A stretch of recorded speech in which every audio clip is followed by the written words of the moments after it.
Hello. In this session today, we're going to look at structuring your book. The first thing I suggest to all of my students is to write down what the book is about in one sentence. I've had people say to me, I can't do that. I can't tell you what the book is about in one sentence. But it's easy.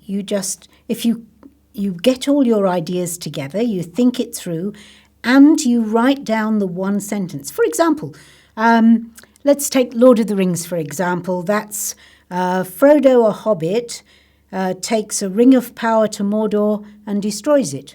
Well, actually, that's 3 books in one sentence, isn't it? Okay, so you can also put your own slant, the slant that you're going to be putting in your book, into that one sentence. So, for example,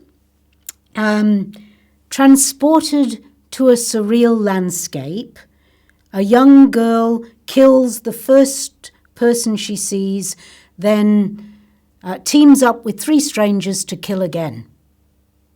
And you think, what on earth is that?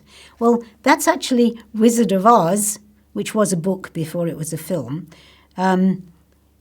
put into one sentence with a certain slant. So it's not the normal slant that you'd actually see. Now, my suggestion is whatever your book is, write it as one sentence. That one sentence, if you like, becomes the working title, the working information that your book is about. And you've got to keep that clear in your mind. The next thing to do is a 1-page summary. Most of my students said, of all the things you asked us to do, a 1-page summary might have been the hardest, because in that 1-page summary, you've got to say what is going to go into your book.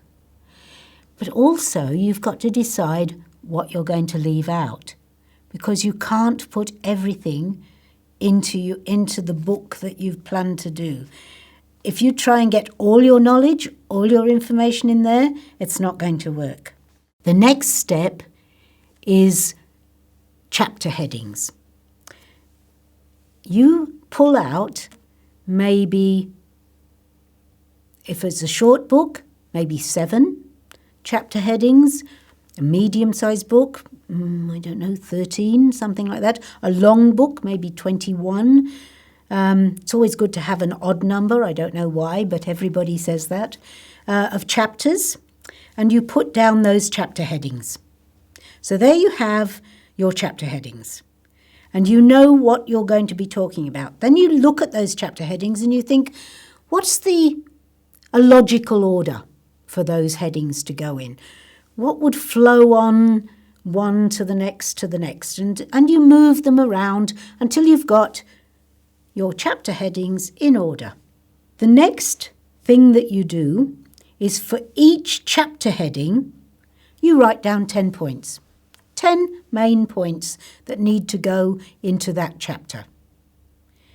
So you've got all of your chapter headings, and for each chapter heading, 10 main points. Then you take each point, and for each point, you write 3 to 5 questions that people need to answer.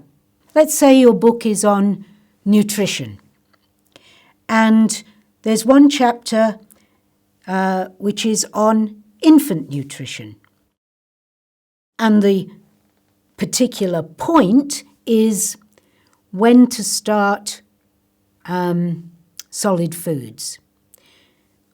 Now you've got to write 3 to 5 questions about that. And there are lots of questions that young mums have.